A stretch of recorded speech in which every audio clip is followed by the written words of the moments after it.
Tonight on That's What I'm Talking About, the legendary Harry Belafonte. Is this the end? Well, this wasn't how I saw it. Award-winning actress, Diahann Carroll. Paul, write that down and sign it. Contributing editor for Rolling Stone magazine and BET correspondent, Toure. You know what real courage would have been if the Broccoli family had allowed the new Bond to be black. And the always outspoken comedian, Paul Mooney. I've got a great idea for a daytime TV show. Which is? Good Morning, Black America. And it will come on at noon. Okay. We'll be talking films, television, and news. The greats, dates, and debates of black media. I'm Wayne Brady here, and welcome to That's What I'm Talking About.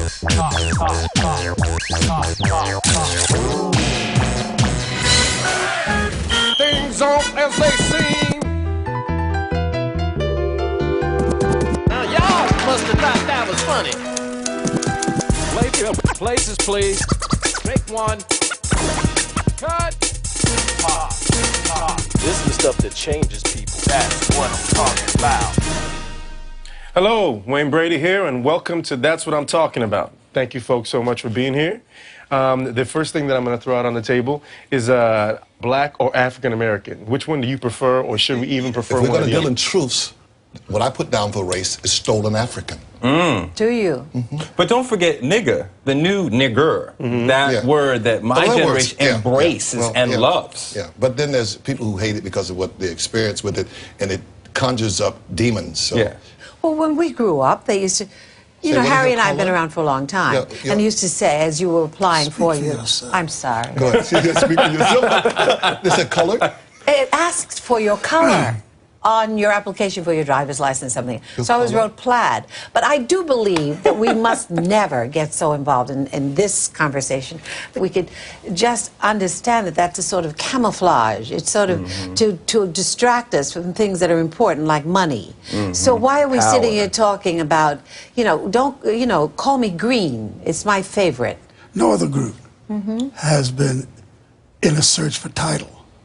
Nobody else. That's why it's idiotic. Nobody else somewhere along the line was called it's so idiotic for Negro, Black, African American, and then something else. And we call ourselves African Americans, and yet the truth of the matter is that most black people in America know very little about Africa. How did we get to Africa with a C? Because it was originally with a K. Yeah, I mean, but it's it's all, well, I'm confused. Where's the doctor?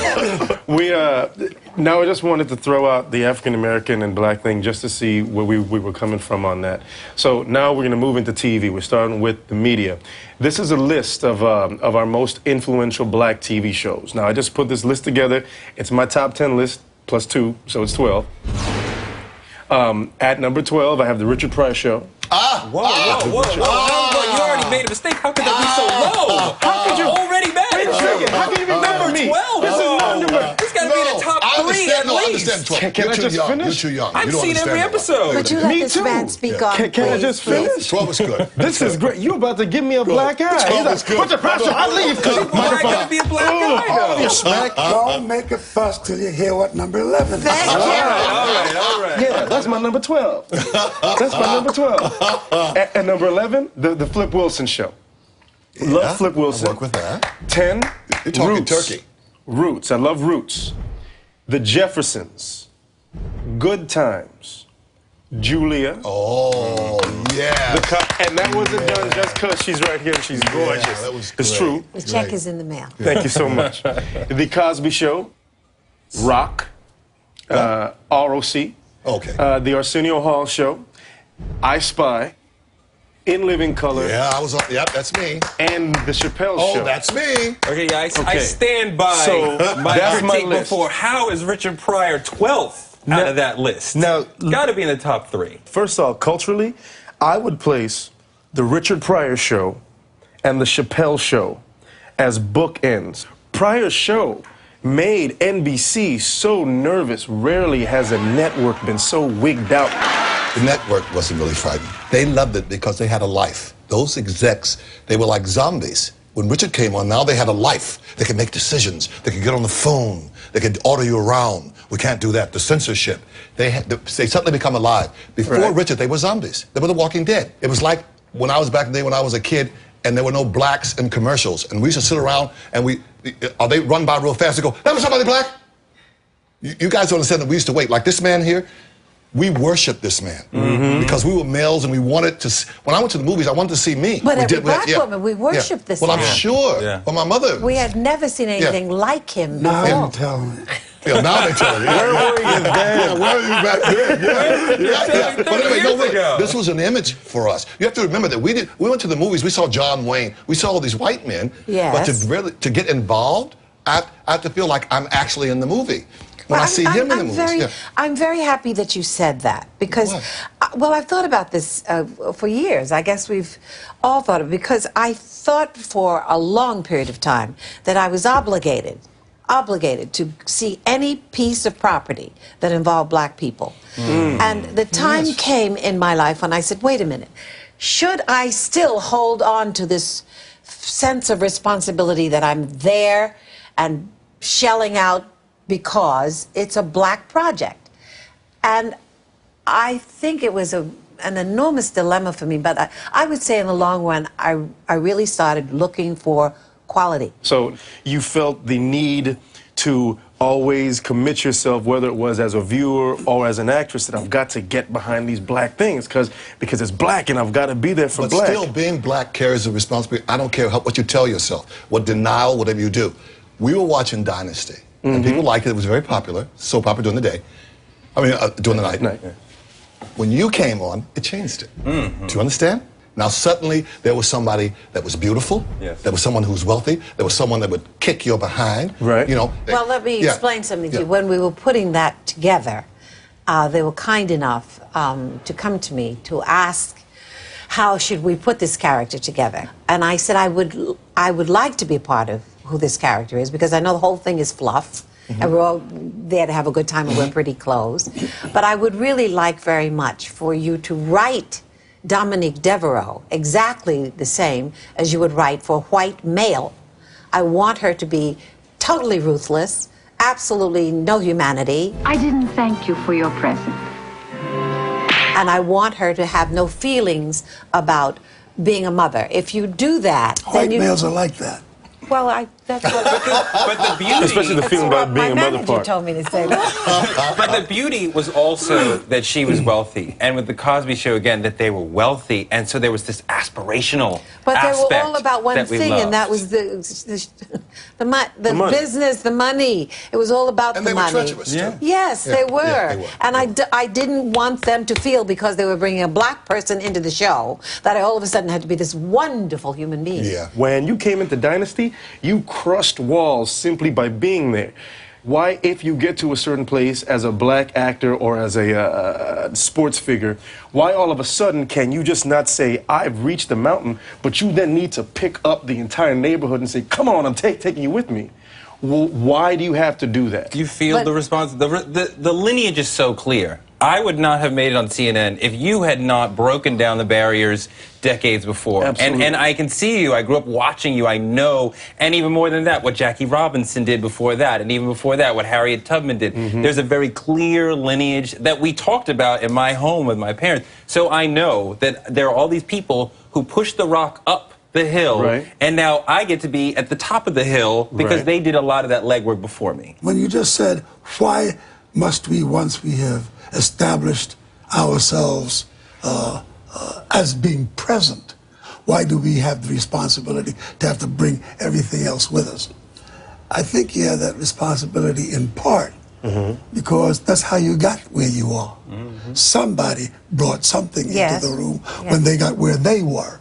And there are expectations with that access to power, access to debate, access to bringing something to the table that didn't exist before you. I grew up my whole early life looking at people who played plantation blacks, who played house slaves, who played buffoons, who had to poke out their lips and bug their eyes. What I never saw was a LeVar Burton and that physiognomy.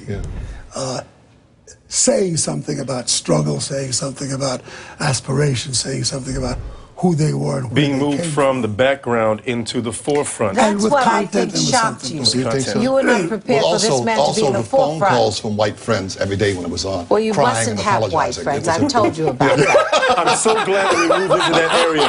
Wait, is that your professional advice to us? Folks, stick around. We'll be right back after this. Coming up next. Now watching MTV is like watching BET.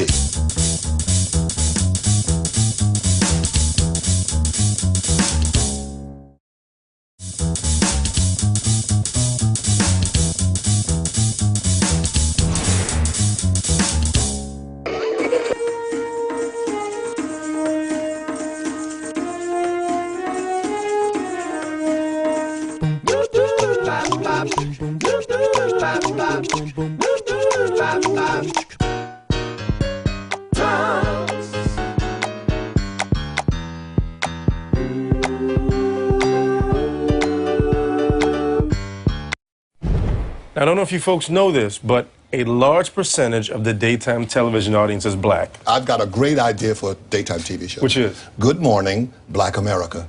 And it will come on at noon. Okay. Just in time to get up. I don't get up at noon. Daytime TV, it's all about Oprah. She's the #1 queen of all time. Oprah is a kingdom unto herself, which I want to throw it out for debate.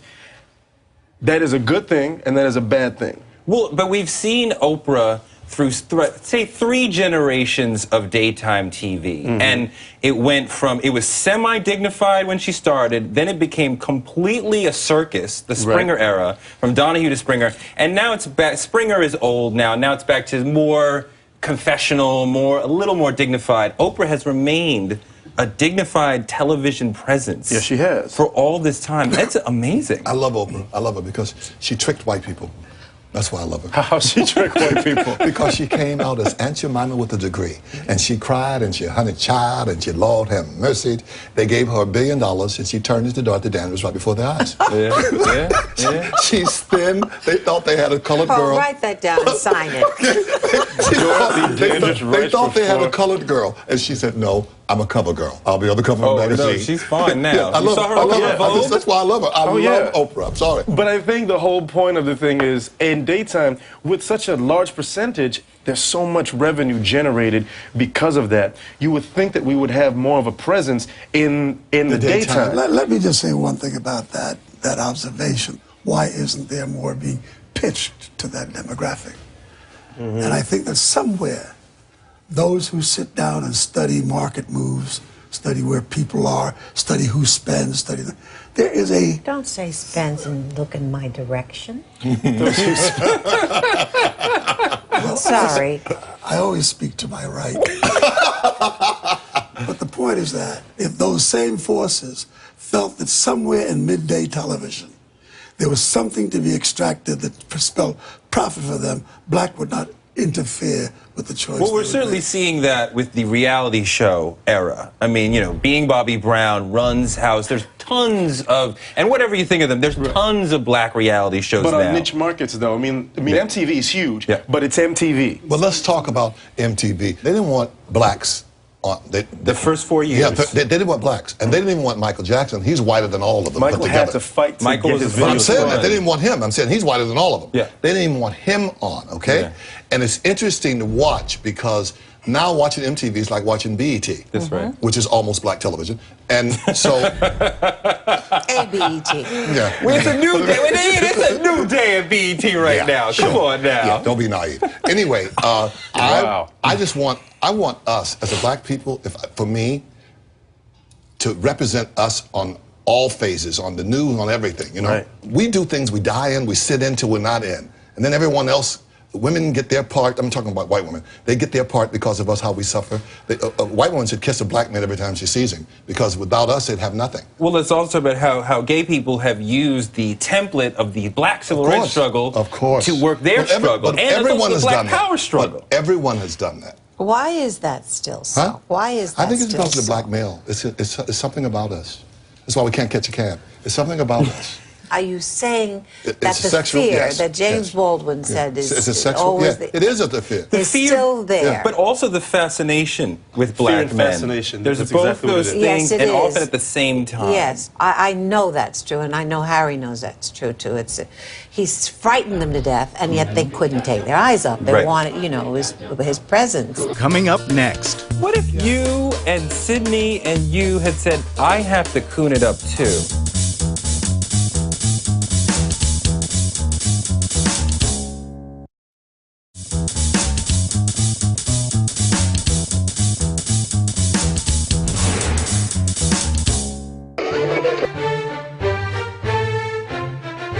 Before there was any such thing as a Mason or an elk, we were black.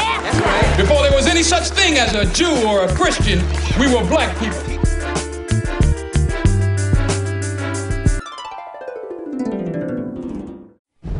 We were talking about, you know, black and entertainment and whatnot. What about the trend of trying to make the black versions of something that exists, just so we have some sort of ownership over it? Recently, we had a remake, The Black Honeymooners. Was that version, that movie version, any better? No, once it's done and it's white, it's done. And even as whiteness redone, like The Postman Rings Twice, once it's done, it's done. It's a done deal. It's like The Wiz. A lot of people got very upset over that. You were getting in waters, shark-infested waters. They worshipped that. Don't remake The Wiz. The Wiz. The Wizard of Oz. The Wiz they didn't like. Yeah. Really? They didn't like. But you're stepping classic. on holy ground. Yeah. You were messing with Julie Garland. We did it better, It's though. done. We did it better. Just the same way Well, John it didn't do Coltrane anything. made But My in Favorite but Thing in better. the movies, it didn't do anything. No, but No, I still, but you I'll had still to watch see it it on tonight. But I have to ask, did you enjoy it? There's parts of it. There's a lot of parts I didn't. I was too hooked up on Julie Garland. Oh, I've been no. brainwashed already. Oh, I love that You movie, don't- though. I've been brainwashed. Come on.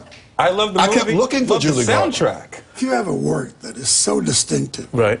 and has such a powerful DNA, to attempt to remake it, whether you make it with white people or black people, if you do not live up to some standard of why you say it is that you want to remake that, you're doomed to some tragic conclusion. That's exactly I it. didn't like The Wiz. And You it wasn't didn't like The because Wiz. black people were doing it. That's exactly I didn't it. like The Wiz because it was a badly made movie off of a classic. Why remake it unless you got something better? That in is mind? I love hearing that. I guess I'm the only one, and I, What, used to you being liked a it? minority, so that's Yeah. what I You loved loved it? The Okay, well, Wiz. I love the music. How Yeah, old I are was you? going to say it was the music. 34. Yeah, it was the Love music. Michael Jackson. It was the music. I understand. Love the rhythm of it. I mean, they really did find a black way of really attacking some of those things that they did in The Wizard of Oz. I I love the music. I'm with Attacking you. Were you What making things? comparisons when you saw The Wiz to The Wizard of Oz? Sure. When you saw The Wiz Because to you would what you've see- seen in The Wizard of But Oz? it's not so much a Sure. comparison, but in Like your the dawn mind, of the you are Wizard of following Oz the by parallels, not a Thomas comparison. Come on, the white people show The Wizard of Oz every year. Was September 7th every single year? You must watch The Wizard of Oz. At least when I was growing up, every year they played it. And then when I finally saw The Wiz, oh my God, this is so much fun. What is it? They're remaking King Kong again. What, fourth, fifth time? Which doesn't make it a good movie. Look, no, I'm saying they remake it. They're obsessed with remaking King Kong. So why do you chasing think that white that lady. is Because so? it's chasing that white lady. That's why. Of course it is. But and you don't have to say it that quickly. But I want them has to- to I do want them with to our read- American But I want them to redo culture, it now because sexuality. because white people are real black now. I want White people are real I black. want Paul, don't go I want so a fast. I ghetto really- Fay Ray. I want her to chase the gorilla back to the Oh, island. You know what I really want? Get your hands off me. You know what real courage would have been if the Broccoli family had allowed the new Bond to be black. What? Now that would have been fun You and want exciting. white people Now I wait, will go You want to a black see. James Bond? White people will Yes. cut their wrists all over America. You don't want to commit suicide. Now, what's so wrong with What are we that? going to call it? Black Bond? Like, yeah, please, come on. Now, it's got to be pretty hard for movie actors like this. Take a look. Hattie McDaniel, Butterfly McQueen, Stephen Fetchit, Bill Bojangles Robinson, Billy Buckwheat Thomas, Eddie Rochester Anderson. Now, those are guys who, as soon as I say their names and we're looking at the pictures, it brings a certain connotation because we know that they had to operate within a certain time period. Now, there are folks that I've heard say, well, you know, that dude was a sellout, and they were the sellouts of their day. But let's just establish But one they were thing. actors. They were brilliant. actors. They were brilliant. absolutely They were brilliant. I'm gonna tell you They why. were. Because they had to act for real. They deserved Academy Awards. Intelligent men, very They intelligent deserve women. academy because they put on this buffoonery, they put on this act, they knew what those white people wanted. At that time, it was overt. Now it's covert. You know, you're a nigger when you leave the room. But then you were that right to your face because it was a control factor. Well, they took the period of time and they controlled it. They took lemon and they made lemonades. Yes. They did what they had to do the work. But they forwarded the stereotypes. But it's not. But it was at that time. I think he's saying that they did not have a choice. I said they had to feed their families, even when they were porters. They could speak 5 different languages. But wasn't Oscar Michaud working at that same time? Would you like to listen to the radio? I'd rather listen to you, Lena. Making films where there were some dignified roles. I've seen some of them, and he does have some toms, but for the purpose of saying this person's a tom. But Andy on the radio was white, just like Eminem. Nothing's changed. Then when it came on television, these were black performers, and they had gotten Amsterdam from going to the Apollo and watching black people to take, and black people. I'd rather see black people acting black and buffoonery and doing things that black people do than see white people doing it. It's like with the rap and all that. I don't like it. I'm offended by it. I don't like it. It makes me want to start hanging black people again. Then I'll find out who's white. But we have to admit that many of those performances that we saw we'll never forget them. What those performances with the eyes? Oh, my heavens. Oh, no. I practice with the eyes sometimes myself. Unbelievable. And, no, they weren't and for them to work a full day of whatever indignity and I on think the without set them, and with people I think without them opening those doors for them to accept blacks in a way that we wanted to be accepted, I don't think this man would have got accepted when he came in. If we weren't there to do that, somebody has to open that door. Whether we open it with Yaza or what if yes, you open the door. and Sydney and you had said, I have to coon it up too. I'd coon it up back in those times. Where would we be now? Yeah. I mean, that you guys stepped up and said, I'm going to be strong and dignified. I think the time in which we lived, there was a universal readiness for the kind of change, the kind of upheaval that came along with our era. We weren't just defined by those leading men and those really remarkable looking women that graced the screen. We were also connected to a lot of things that were going on socially in our day. Africa was in great turmoil. Nobody wanted to return back to the colonial formula after having fought in the Second World War, which many of us did because we were told that that war was for democracy, that war was to end white supremacy, it was to end all of those inequities. And at the end of that war, we came back with expectations. I came back with expectations. Sidney came back with expectations. James Earl Jones came. So when the doors that we knocked at gave the slightest indication that they were ready to open, we marched in and brought those expectations with us. As a black entertainer, at some point, there's some level of minstrelsy, and it's either the tap dancing or the black monster figure. You have to do one of those two things. And somewhere in between. Well, didn't Hattie McDaniel say she would rather play a maid than be one? Mm-hmm. Didn't she say that? Right. But where are the courageous people that said, I will not do those stereotypes, I will not play those? Where are they? Let me ask you a question that sees comparatives. Would you say that aspect of the hip-hop culture, which now puts black men out with chains around their neck, defiling black women and going to a debased place for cultural expression, has any comparison with those who made the choice to play the buffoons of that era before? Do you find that there is another question? Do you find that there's another I knew I loved you for it. Great question. Yeah, absolutely. There is something what I talked about, the minstrelsy and wanting to play that black buck, figure, that nigger, ignorant. Like, we are reveling in that, absolutely. Well, don't you find that as offensive?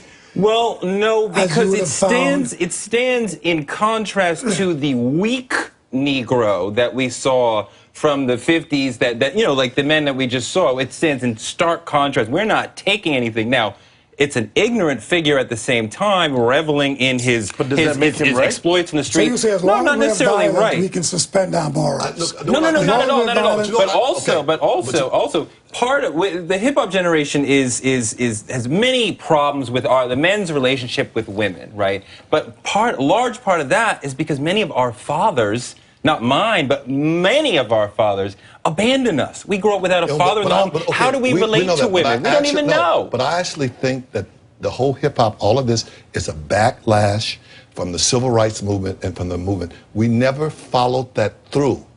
We were supposed to be free, and this dream never came true. And I think the kids are defying, they're angry about it. That we didn't make it the way it should be. There is that. We marched, we got hosed, we got bit by dogs, and where are we? I just think that I think those slick white people up in the boardroom iced us again. Yeah, I can believe that too. And put something on the table that was so seductive and so hard to resist. Look, when I hung out up in the South Bronx with Africa Bambaataa and Melly Mel and watched the dawning of the hip-hop culture, it brought to me a profound sense of a wonderful thing that was in our future. This was an articulation that was just absolutely stunning. Yeah, and then it came all of a sudden one day somebody came up and jingled 30 pieces of silver. And all of a sudden many began and that institution of rape and profiting stepped in and corrupted and turned that thing into another being. Now, I must ask you, are you saying that the white music community understood that there was a place for this music, and they directed these young black people? Not the white music community, the white banking community. I don't even know if it's the power structure that directed it, much as the understructure, right? The teenagers who mostly buy the music said, hey, we like that black buck. We like the guy who's claiming to be shooting everybody. No abstract. It's how you were marketed. It's how your brain was washed. The market is dictated by those who want the market to go where they take it. And we follow. And it's always been that way. White people, black people, we go to war. We are in Iraq because it's marketed that way. And we are struggling with our souls to try to find an answer for something that is absolutely immoral, and we don't know how to grapple with it because we have bought into that. And I think that we have to face that fact and then deal with it from that perspective. Black people and white people don't go and just abstractly buy things that demonize them because they want it. They're propped up for it. They're prepared for it. They're instructed towards it. And everything locks in on it. And I think that that is America. All right, see, now we're getting into it. So stay with us. Don't go away. Coming up next. I watched Malcolm go from where Malcolm was to what Malcolm became.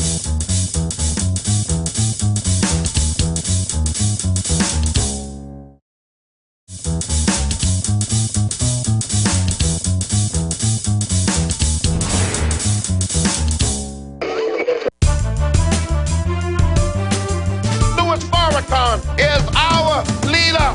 1 million black men.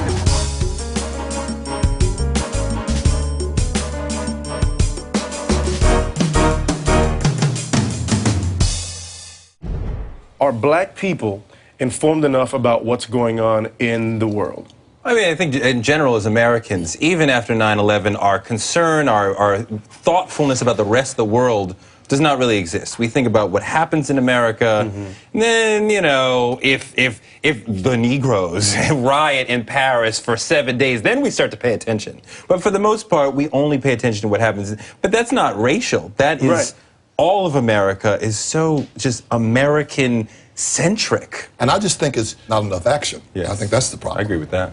I will accept that there's not enough action. Not enough action. As a positive and an important critique.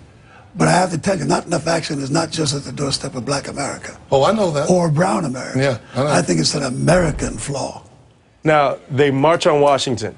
Now, the March on Washington was one of the most significant events in black, white. It was just an American thing. It was American history. Malcolm X called it the farce on Washington. And I'm going to direct it over here.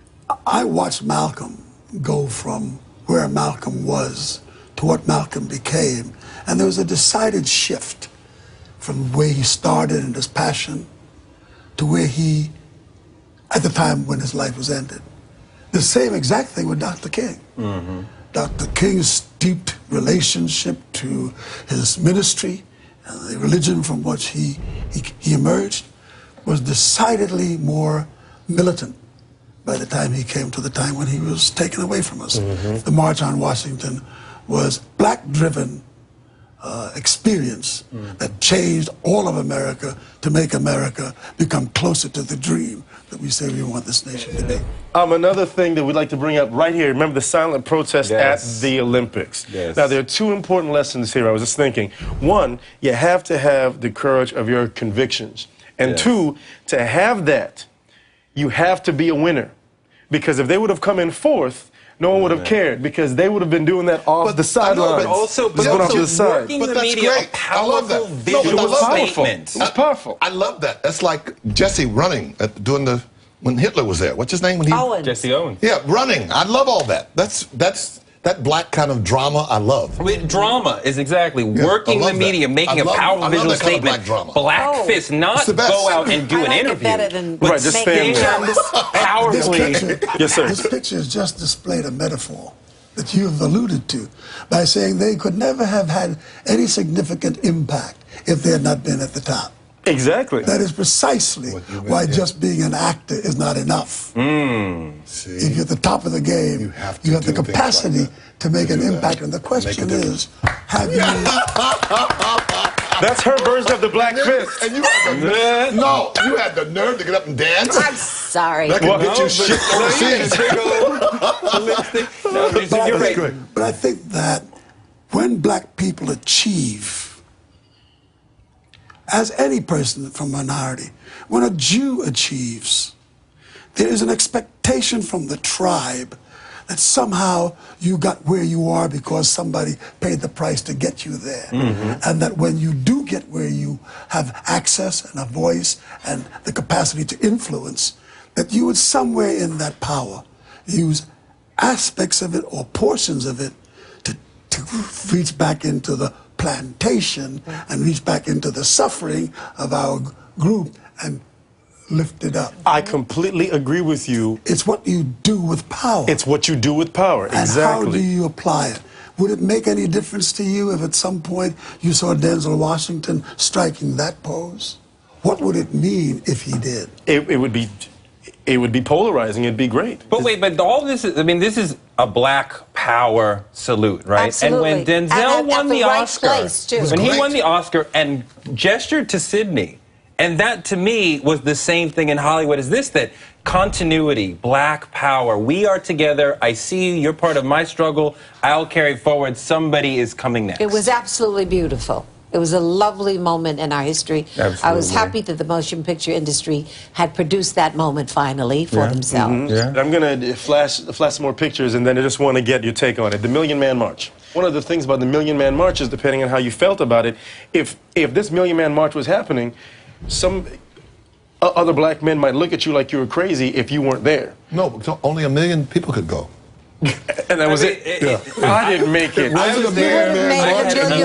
Yeah, and 2, so you couldn't go. No, but I was there. I had an amazing day. I'll never forget. I went last year. Happy I couldn't go this year. that I went. It made me feel great. But as time goes on, I'm like, it had little to no impact. Why did we do it? Well, you don't think it was something that was even a solidarity issue? No, I'm saying you're asking yourself. But no change. Did you feel something that, as you thought of it? In that last moment when we're all a million plus standing there, black men holding hands. I mean, it's great. You ever hold hands with 2 black men you don't know? I mean, like, no, that never happened. No, but it's great to get 1 million black people in one place at one time. I like But nothing has happened. It didn't change anything. Nothing has come of it.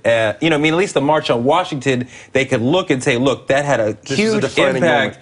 But, you know, ultimately, it's just a day. It's just like, you know, we had a great party. You know, does a party ever change anything? No. The fact that we all got together at one place and did that, even the victory in that is that there were 1 million, which you are one of them, brothers walking around with a great memory of that solidarity. It is wonderful to see each other. It's a good thing. I think it's wonderful to see each other. I think the Million Man March demonstrated, and it was not required to go beyond that, demonstrated that there was a large active constituency in this country that saw value in the kind of militancy that is very rarely expressed in their behalf.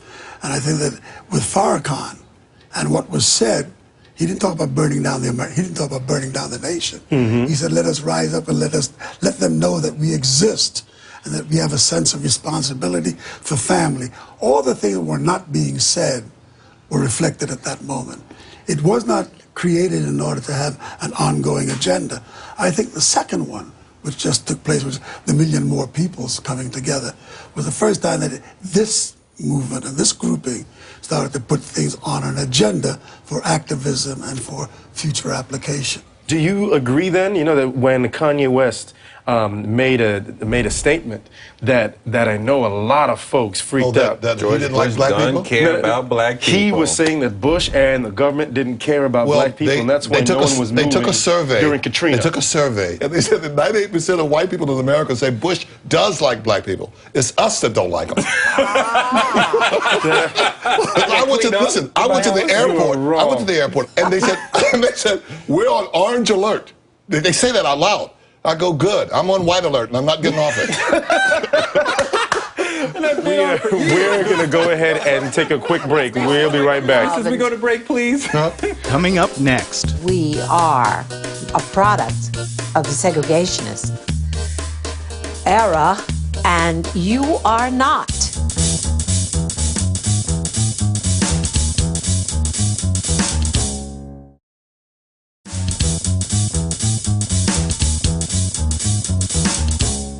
Hey, folks, welcome back to That's What I'm Talking About. Before we go any further, you know, Mr. Belafonte and I were talking off camera, and there was something that you wanted to say that pertains to this discussion that we were having now, and I thought it was really fascinating. I think there's a line that keeps crossing itself that is yet to be really defined in the national dialogue, and that is those of us who sit out of the segregationist, the legal segregationist experience, and how we had to make choices. With those of you who sit here who are really the children of the post-segregationist period, who has a whole other level and a whole other set of realities in which to draw your experiences and to make your choices. And I think that how we look at each other, how we talk to one another when you talk about the past and try to project certain things for the future and what exists in the present is something that I think would be a wonderful exercise to continue. And I think some of the times the contentiousness or the clashes that we find ourselves with is that we have not understood our continuity. We've not understood our linkage. Which one of the biggest clashes is we were also talking about, you know, the word nigger and nigga and that, and the generation thinking, well, you can't use that word because it's this, and the younger people saying, well, no, I'm going to use it because it's ours and I've embraced it and it means something completely different. And it represents to me, the growth, how we have taken this tool of oppression, flipped it, and now it's a symbol of love. It's something that we say, that I can say around a bunch of white people, and they cower, right? They're like, oh my God, you know, just as long as I don't say it, but he can say it. I love that. Because there's a power to it. Love that. Are you saying that to be able to say nigga in front of white people? No, but I prefer to say it with black people. And they accept it, or is a sign of your liberation? What do you say? It's a freedom. I think it is a representation of how far we've come, and that word is taken from their mouths, now it's in our mouths. The moment Harry said to me, you know, we are a product of the segregationist era, and you are not. And there is no way for us, I don't believe, I don't know that the day will ever come, that I want to say nigger you just said in front of someone and that they are comfortable, or I make them laugh, or kite, or spick, or any of those things, because I am from another time. Right. And all of those have a connotation to it's me very wounding. That is very ugly. And it is not about the humanity that I have been through $80 million and 80 million years of analysis in order to find my own center, so that I knew the real meaning and who it is that was saying that to me, and my compassion could turn around and I could say, poor guy, if that's the only thing they can see when they see me. We can help each other. It's like when you said the show, that's what I'm talking about. I mean, I hear it, and it wasn't black enough for me. I want you to, you know, when you hear it, we hear it, you know, when we hear people say that, how do we hear it? What's it? Now that's what I'm talking about. See, but to me, that if I had to open, especially on TV land, because I know that there are executives going, God, I hope he says it like that. Hey, folks, welcome back to That's What I'm Talking About. And do the little shake with the hand. That's what I want. Followed by, that's my mama. What you talking about, Willis? At 11 o'clock, that's it, baby. That's what I want. Where's That's My Nigga? That comes out at 12. That's my nigga. And welcome, and now the President George Bush is, I guess you would never see that. You'd never see that, folks. You know what? That has to conclude our meeting. I'm so happy that we got a chance to talk, and I'll hold your hand anytime, man. Hold your hand. So this is, We'd be like five of us. This just is the hang out. end? It's over? This is it. It's the end of the party. Well, this was like sex. This was real quick. Would you like a cigarette, darling? Yes, sir. This wasn't how I saw it. How'd you see it? I want to thank all of our guests, and we are going to keep on discussing as we leave you folks. I want to say thank you so much, thank you so much, thank you, and we'll see you later. It was wonderful to be with you. In my circle, I'm going to have to spend the next 2 years explaining you. Guess who came to dinner? That's what I'm talking about. That's what I'm talking about. That's my nigga.